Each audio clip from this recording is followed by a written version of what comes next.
नमस्ते my dear students, एक बार फिर से, क्योंकि अब 11th क्लास जो है वो रेगुलर जो है आने लगी है, तो क्यों ना 11th क्लास के लिए एक वीडियो बनाया जाए।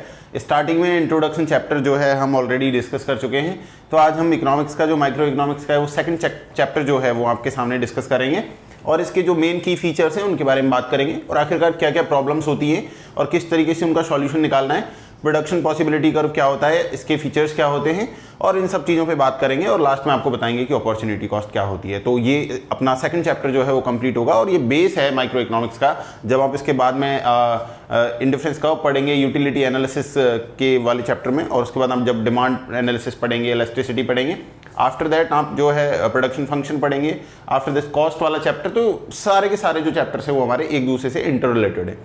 तो सबसे पहले हम इस तरीके से समझेंगे हमारे इस चैप्टर को और हम खत्म करेंगे इसको 20 to 25 मिनट्स के अंदर और आपको सारे कॉन्सेप्ट जो है वो क्लियर हो जाने चाहिए। तो चलिए स्टार्ट करते हैं आज का हमारा जो टॉपिक है। तो हेडिंग डाल लीजिए आप लोग, अगर आप 11th क्लास के स्टूडेंट हैं और आप इकोनॉमिक्स पढ़ रहे हैं रवि सर के साथ, तो हेडिंग डालिए आप लोग, central problems of an economy, की क्या क्या केंद्रीय समस्याएं होती हैं एक अर्थव्यवस्था के अंदर, तो उनके बारे में बात करेंगे। और इस चैप्टर के अंदर क्या क्या हम डिस्कस करने वाले हैं उनको पहले हम एक बार बात कर लेंगे। तो हेडिंग डाल लीजिए सभी बच्चे, इकोनॉमिक्स। इकोनॉमिक्स में भी हम पढ़ रहे हैं सेंट्रल प्रॉब्लम्स।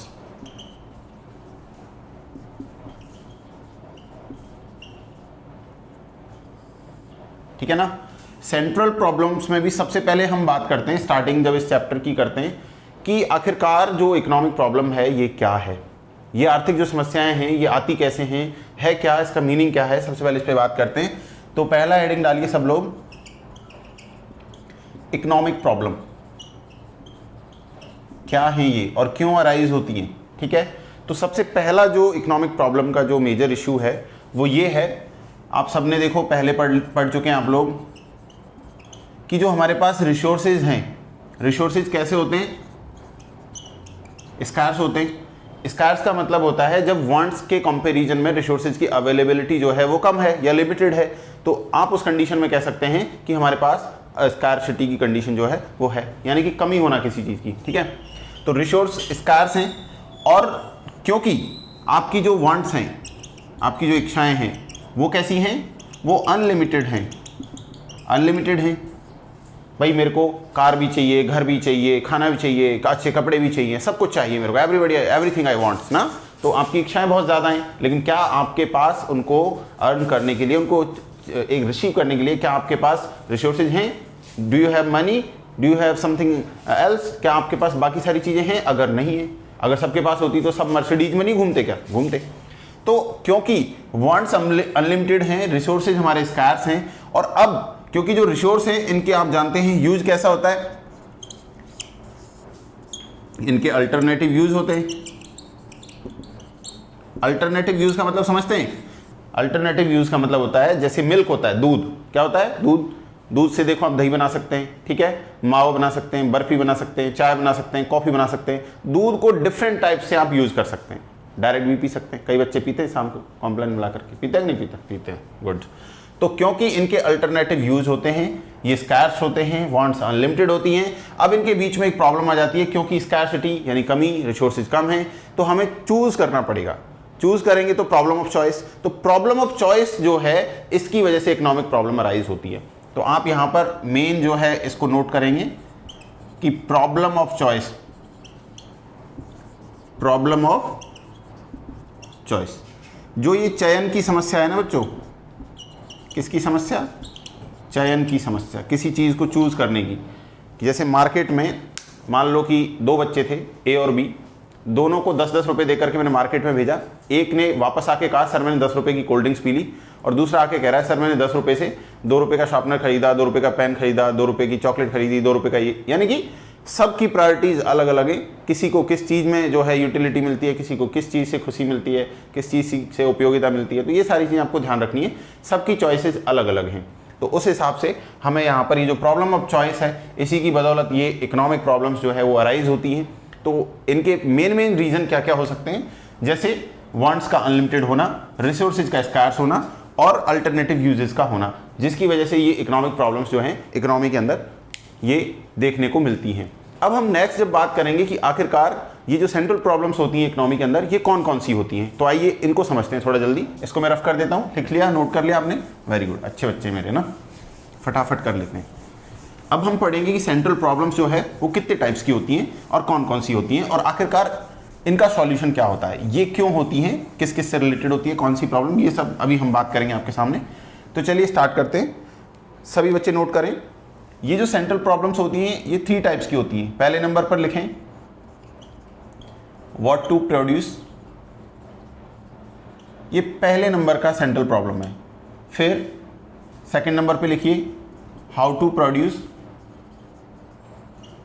और फिर थर्ड नंबर पर लिखिए फॉर whom टू प्रोड्यूस, यानी कि सबसे पहले किसका प्रोडक्शन करना है, क्या प्रोडक्शन करना है, ये समस्या होती है हमारे सामने। ऑप्शन होता है कि भाई आखिरकार हम क्या प्रोड्यूस करें। दूसरे नंबर पर अगर मान लीजिए मैंने सोच लिया कि मुझे रीबॉक के जूते बनाने, तो कैसे करूं, टेक्नोलॉजी मेरे पास कैसी हो। और तीसरे नंबर पर आखिरकार मैं उन जूतों को किसके लिए बना रहा हूं, यानी फॉर whom टू प्रोड्यूस। ये सारी समस्याएं आपको समझ में आनी चाहिए और इसका सॉल्यूशन भी हम उसी हिसाब से निकालेंगे। तो अब बहुत कम शब्दों में देखो मैं आपको बता देता हूं कि आपको क्या क्या याद रखना है। सबसे पहले जैसे व्हाट टू प्रोड्यूस, पहला वाला जो आप यहां पे देख रहे हैं सिस्टम, तो व्हाट टू प्रोड्यूस का मतलब तो ये है कि it is directly related to the society. ठीक है, अगर आपके लोग जो है वो रिच हैं या फिर पुअर हैं, और या फिर मैं इसको एक तरीके से और एनालिसिस कर सकता हूं on the basis of goods और सर्विसेज। 4 तरीके की गुड्स होती है, मैंने आपको बार बार इकोनॉमिक्स में बताया है। ठीक है, एक कंज्यूमर गुड्स होती है, एक कैपिटल गुड्स होती है, एक इंटरमीडिएट गुड्स होती है और एक फाइनल गुड्स होती है। इस तरीके से there are 4 types of goods. ठीक है ना, तो इन चारों तरीके में से जो है जैसी डिमांड होगी, जैसी जो है रिक्वायरमेंट्स होंगी, उसी हिसाब से जो है यहाँ पे आपको प्रोडक्शन करना है। तो ये इनसे रिलेटेड है। इस तरीके से ये पहला आपका कॉन्सेप्ट खत्म हो जाता है कि व्हाट टू प्रोड्यूस। जब आपको पता चल गया कि आपको कंजम्पशन गुड्स जो है लाइक दैट, जिनको डायरेक्ट यूज़ किया जा सकता है, जो पेरिशेबल होती है, कम समय में खराब हो जाती हैं, इस तरीके की जिनको डायरेक्ट यूज़ करते हैं, जैसे ब्रेड, बटर, जितनी भी वेजिटेबल्स हैं, ये सब इसमें इस तरीके से, मिल्क हुआ, ये सब। तो कंजम्पशन गुड्स अगर आप बना रहे हैं तो इसका मतलब कि आप उस सोसाइटी के लिए काम कर रहे हैं जिसको सीधा ये कंजम्पशन पर्पज के लिए चाहिए। अगर आप कैपिटल गुड्स बना रहे हैं लाइक दैट, हैवी होती हैं, ड्यूरेबल होती हैं, ठीक है, लग्जरियस होती हैं, फ्रिज, टीवी, कूलर, ये सब, कार वगैरह, ये सब इसमें आता है, तो फिर उस हिसाब से आपको काम करना पड़ेगा। तो ये रिचेस्ट पर्सन, क्योंकि गरीब आदमी तो खरीद नहीं पाएगा, उसको ध्यान में रख करके what to produce, so on the basis of society, on the basis of types of goods and services, इसके बाद आप ये डिसाइड कर लोगे। अब ठीक है, लेकिन अब प्रोडक्शन कैसे करोगे, हाउ टू प्रोड्यूस। तो हाउ टू प्रोड्यूस की जब बात आती है सेकंड नंबर की, तो ये किससे रिलेटेड है डायरेक्ट, ये है आपकी टेक्नोलॉजी से, कि आखिरकार ये टेक्नोलॉजी कौन सी हो आपकी।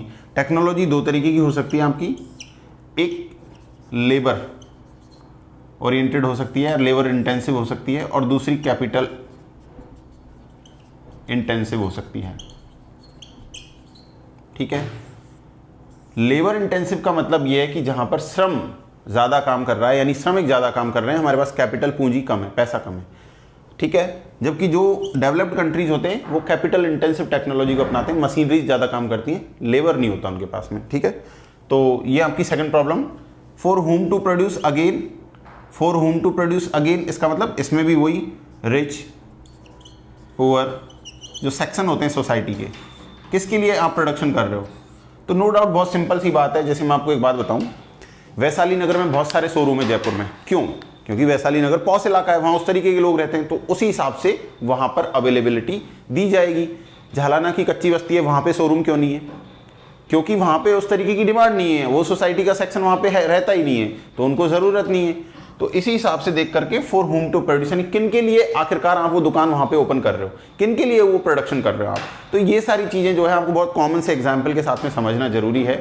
तो जब आप इन समस्याओं को समझ लोगे कि आखिरकार ये जो 3 प्रॉब्लम्स मैंने आपके सामने जो है इस तरीके से एक्सप्लेन की हैं, तो इनमें किसी को कोई प्रॉब्लम जो है वो नहीं होनी चाहिए। अब हम इकोनॉमी के जो टाइप्स मैंने आपको बताए थे कि there are 3 types of economies, market economy, centrally planned economy और मिक्स्ड इकोनॉमी, उनमें किस तरीके की चीजें होती हैं और कहाँ डिसीजन किस तरीके से लिया जाता है, थोड़ा सा उस पर डिस्कस करेंगे। इसके बाद हम आपको बताएंगे कि प्रोडक्शन पॉसिबिलिटी कर्व जो है उसकी क्या क्या एजम्पशंस होती हैं, डेफिनेशन क्या होता है, उसके फीचर्स क्या होते हैं और वो किस तरीके से काम करता है, उसका शेप कैसा होता है और इस चैप्टर में उसका क्या रोल है। प्रोडक्शन पॉसिबिलिटी कर्व का, क्योंकि हम बात ही प्रोडक्शन की करते आ रहे हैं तो हम प्रोडक्शन की बात डायग्रामेटिकली करेंगे, अब डायग्राम के थ्रू करेंगे तो आपको और थोड़ा अच्छा लगेगा। हमारे पेन में थोड़ा इंक कम है तो अपन इसको चेक कर लेते हैं एक बार, फिर दोबारा स्टार्ट करेंगे। तब तक आप लोग इसको नोट डाउन कर लो, फिर मैं इसको रफ कर दूंगा। अभी मेरे पास इंक है तो मैं इंक फिलअप कर दूंगा, कोई दिक्कत नहीं है बच्चों, ज़िंदगी में आपको बहुत मेहनत करते रहना चाहिए। अभी हम इंक भर रहे हैं, उधर से हम नोट डाउन करो ब्लैक बोर्ड पे क्या क्या लिखा हुआ है, फटाफट खत्म करेंगे चैप्टर अभी थोड़ी देर में। बच्चे बहुत इंटेलिजेंट हैं हमारे, चाहे कुछ भी कहो, सारे बच्चे एक से बढ़कर एक हैं।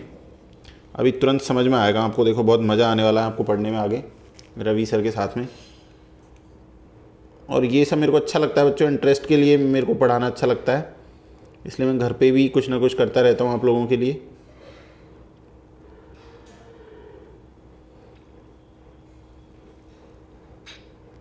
और ये लो हमने इंक डाल दी है तो आखिरकार अभी हमारा ब्लैक बोर्ड पे भी काम ठीक ठाक चल जाएगा, ऐसा मेरा मानना है। और ये लो हम वापस आ गए हैं एक बार, तब तक आपने नोट कर लिया होगा, मुझे उम्मीद है पूरा मुझे उम्मीद है आप लोगों से कि आपने इसको नोट डाउन कर लिया है।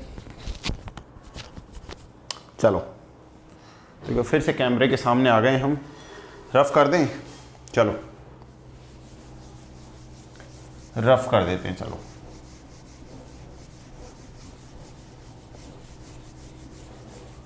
डस्टर की क्वालिटी थोड़ी ख़राब है, इसलिए साफ साफ ब्लैक बोर्ड दिखता नहीं है बाद में, है ना, अच्छा वाला लेकर के आना पड़ेगा आप लोगों के लिए।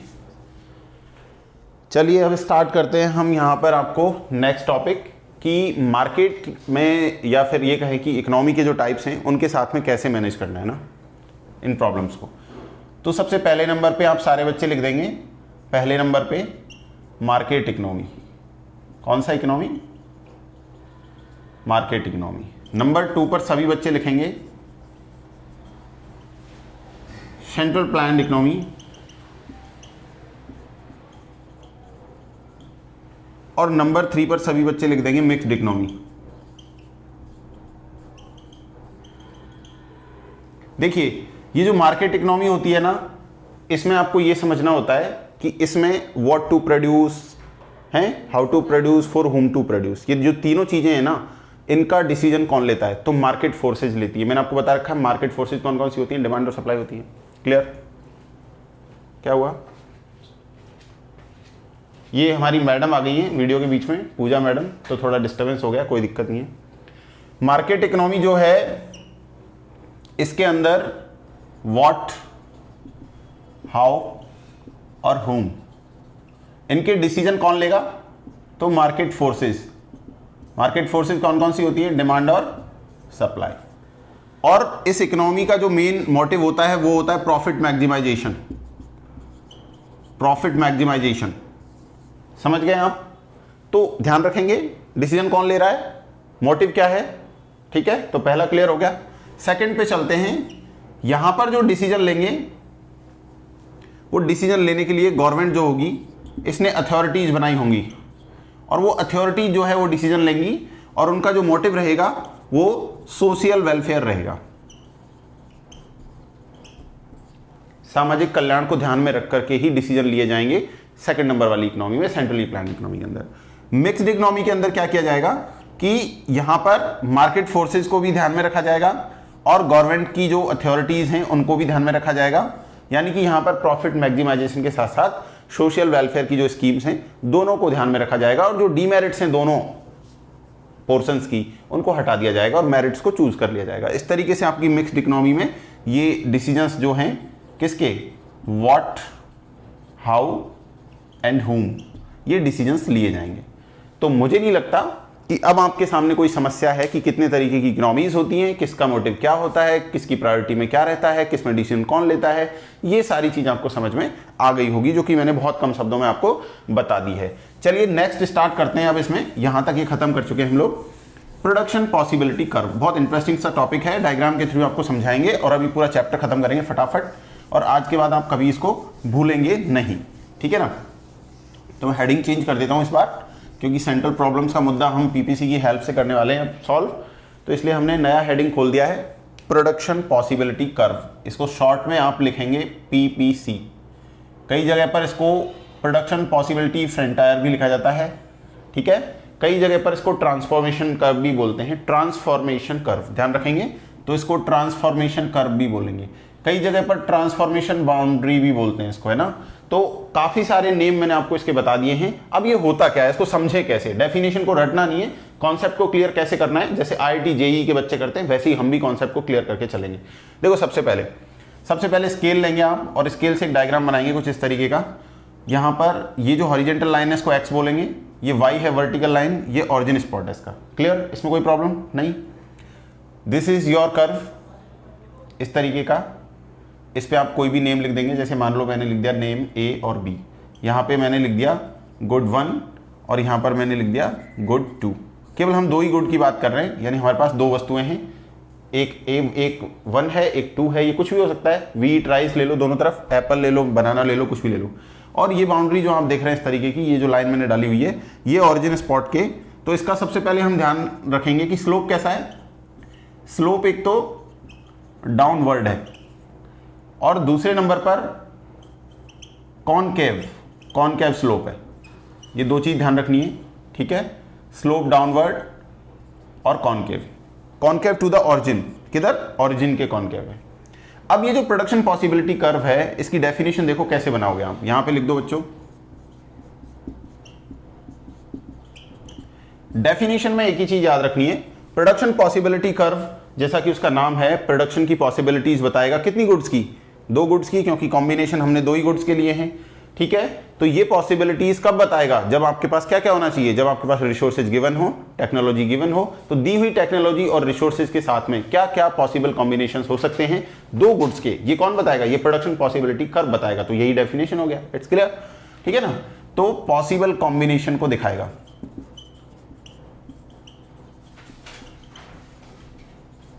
और पॉसिबल कॉम्बिनेशंस भी कितने गुड्स के हैं, केवल 2 गुड्स, ठीक है। एजम्पशंस क्या हैं, एजम्पशंस ध्यान रखनी है बच्चों को, भूलना नहीं है। पहला, आपकी जो टेक्नोलॉजी है ये दी हुई रहेगी आपको, और एक आपके जो रिसोर्स होंगे ये भी आपको दिए हुए रहेंगे। तो दी हुई टेक्नोलॉजी और रिसोर्सेज के साथ जब आप काम करेंगे तो वहां पर ये दोनों के साथ में आप कौन कौन से पॉसिबल कॉम्बिनेशन पर पहुंच सकते हैं। मान लो इस कर्व पर मैंने लिख दिया ये R है, ये V है, ये M है, इसके अंदर इस बाउंड्री लाइन से बाहर जाके मैं प्रोडक्शन नहीं कर सकता। मान लो यहाँ मैंने कोई पॉइंट लिख दिया और ये मैंने पॉइंट लिख दिया T, तो इसको मैं नहीं अर्न कर सकता, यहाँ तक मैं प्रोडक्शन नहीं कर सकता, ये अनअटेनेबल कॉम्बिनेशन हो जाएगा। और इसके अंदर जो भी हैं ये सारे के सारे, जैसे मैंने यहाँ लिख दिया G, ये अटेनेबल कॉम्बिनेशन है। अगर आप इस पर आपका कर्व रहेगा तो इसका मतलब आपने रिसोर्सेज का फुलर यूटिलाइजेशन नहीं किया है। ये बहुत सिंपल सा लॉजिक है। तो यहां तक मेरे हिसाब से किसी को भी कोई परेशानी नहीं आनी चाहिए। तो ये समझ में आ गया बच्चों आपको, ठीक है। टेबल में कैसे पुट करेंगे, देखो इसके कॉम्बिनेशन कैसे बनाएंगे। मान लीजिए कोई कॉम्बिनेशन मैंने आपको यहाँ पे बना के दिए थे, इसको ऐसे स्केल से मिला लेंगे आप लोग, बहुत सुंदर लगेगा आपका डायग्राम, ठीक है।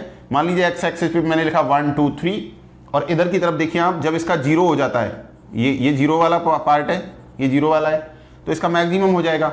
और जब इसका 0 हो जाएगा तो इसका मैक्सिमम हो जाएगा कि नहीं हो जाएगा, आप समझो। और यहाँ पे लिख दिया मैंने 4, फिर यहाँ पे मैंने लिख दिया 20 30 40 और 50। तो टेबल कैसे फ्रेम करोगे, टेबल बहुत सिंपल सा फ्रेम हो जाएगा आपका। इस तरीके से आप रॉस कॉलम में डिवाइड कर लीजिए, ठीक है। यहाँ पर आप आइटम डाल दीजिए, तो ये आपका गुड 1 हो गया, ये 2 गुड हो गया। तो गुड 1 का देखिए आप क्या लिख रहे हैं, आप गुड 1 में तो 1 2 3 और 4 लिख रहे हैं। और फिर उसके अगेंस्ट में यहाँ पे गुड 2 में चेक करिए, गुड 2 में किस तरीके से, तो रिवर्स में आएगा। जब इसका जैसे 0 से स्टार्ट कर लीजिए, 0 1 2 3 4 कर लीजिए।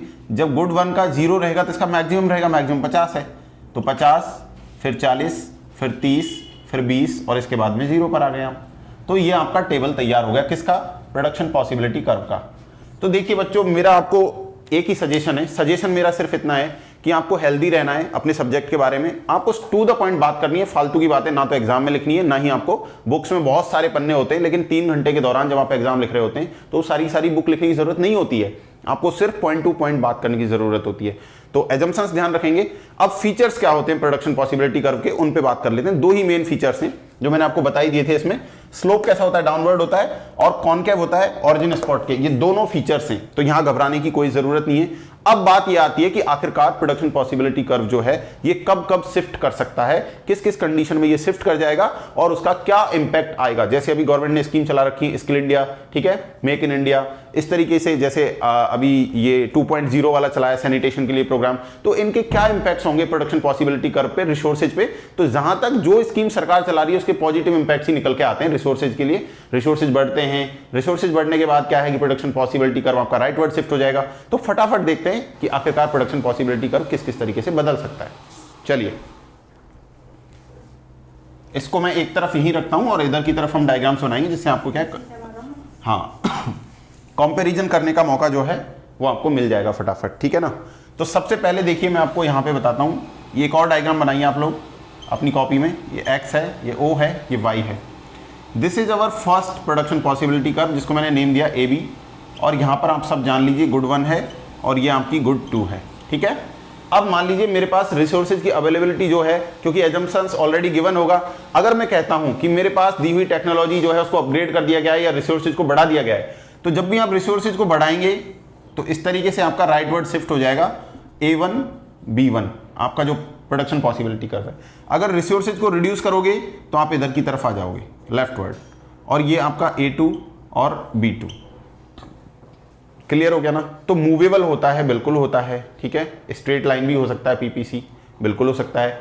इसका स्लोप डिपेंड करता है मार्जिनल अपॉर्चुनिटी कॉस्ट पर। ये MOC का जिस तरीके का बिहेवियर होगा उसी तरीके का बिहेवियर जो इसका स्लोप का रहेगा PPC का वो रहेगा।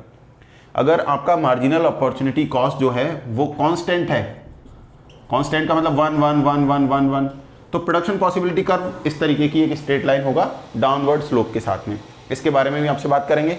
तो पहला ध्यान रखिएगा कि प्रोडक्शन पॉसिबिलिटी कर्व बदल सकता है, बिल्कुल बदल सकता है। अगर मान लीजिए जैसे मैंने आपको एक बात बताई, मैं एक बार फिर से रफ कर देता हूं इसको और फिर आपको समझाता हूं कि अगर टेक्नोलॉजी जो है वो बदल जाती है तो तकनीक बदलने के साथ में क्या इंपैक्ट्स आएगा। अगर मान लीजिए तकनीक बदल रही है तो क्या इंपैक्ट्स आएगा। तो मैं इसको फिर से मिला देता हूं। मान लीजिए अपना पहला प्रोडक्शन ये पॉसिबिलिटी कर्व है। अब टेक्नोलॉजी जो बदली है, अगर मान लीजिए वो कह रहा है कि इसको केवल गुड 1 पर ही आपको लगाना है, तो देखिए बदली हुई टेक्नोलॉजी के साथ में इस तरीके से गुड 1 का प्रोडक्शन बढ़ जाएगा और A2 B2 की जगह A2 B3 पर पहुंच जाएंगे हम, और इस तरीके से ये इंक्रीमेंट इसमें लग जाएगा, ठीक है, क्योंकि हमने इसको केवल गुड 1 पर ही इंप्लिसिट किया है। तो प्रोडक्शन पॉसिबिलिटी कर्व जो है वो कई तरीके से जो है चेंज करता है अपना नेचर। अब एक बात और बताऊं मैं आपको, जैसे मान लीजिए ये कोई प्रोडक्शन पॉसिबिलिटी कर्व है, ठीक है, इसके अंदर ये कोई पॉइंट है और इसको मैंने A लिख दिया, और ये कोई पॉइंट है इसको मैंने B लिख दिया, ठीक है। तो इसका मतलब है कि आपने फुलर यूटिलाइजेशन नहीं किया रिसोर्सेज का, और इसका मतलब है कि ये अनअटेनेबल कॉम्बिनेशन है, वहां तक दिए हुए रिसोर्सेज के साथ आप नहीं जा सकते, आपकी तकनीक आपको वहां तक नहीं पहुंचा सकती, उस कॉम्बिनेशन का प्रोडक्शन आप नहीं कर सकते। तो ये भी क्लियर हो गया। तो ये जो हाउ, व्हाट, हुम, ये जो प्रॉब्लम्स हैं वो इनके थ्रू प्रोडक्शन की इन एक्टिविटीज के थ्रू आप सॉर्ट आउट कर सकते हैं। जनरली ये प्रोडक्शन पॉसिबिलिटी कर्व का नेचर इस तरीके से रहेगा। आपको अगर इसके बारे में पूछा जाता है तो आप इसके बारे में क्लियरली मेंशन कर देंगे। हाँ, एक सवाल जो बार बार पूछा जाएगा कि प्रोडक्शन पॉसिबिलिटी कर्व का स्लोप कौन डिटरमिनेट करता है, तो मार्जिनल अपॉर्चुनिटी कॉस्ट डिटरमिनेट करती है। इसके बारे में भी इस चैप्टर में हम आगे पढ़ने वाले हैं, जो कि अपॉर्चुनिटी कॉस्ट का ही एक पार्ट होगा।